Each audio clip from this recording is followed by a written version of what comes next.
अस्सलाम वालेकुम नाज़रीन, अलर्ट न्यूज़ की स्क्रीन से मैं हूं यासिर मुमताज़ और मैं इस वक्त मौजूद हूं वापड़ा ऑफिस में, जहां पे तमाम विंग और यूनियन के जो अहलकार हैं वो आज सरापा एहतजाज हैं। उनके मुतालबात क्या हैं और उन्होंने ये काम छोड़ एहतजाज और धरना क्यों दे दिया। मेरे साथ इस वक्त मुजाहिरीन मौजूद हैं, मज़ीद उनसे जानते हैं।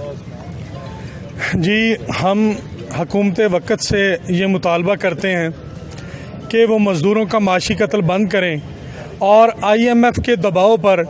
जो सर्विसेज डिपार्टमेंट हैं, ख़ुसूसन बिलखसूस वापडा जो है वो पूरे पाकिस्तान में करोड़ों जो है तकरीबन 22 करोड़ आवाम को बिजली की फराहमी दे रहा है, तो निजकारी का आवाम को बिजली की फराहमी दे रहा है, तो निजकारी करने से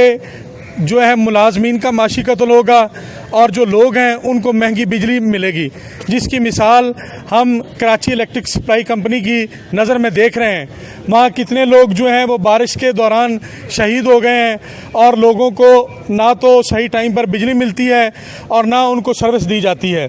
तो लिहाजा हम हुकूमत वतन से मुतालबा करते हैं कि वो निजकारी का अपना फ़ैसला वापस ले, क्योंकि कायदे आज़म रहमतुल्लाह अलैह ताला ने भी फरमाया था कि जितने भी सर्विस डिपार्टमेंट हैं उनको गवर्नमेंट के अंडर होना चाहिए ताकि वो लोगों को ज़्यादा से ज़्यादा बुनियादी सहूलियात फराहम कर सकें।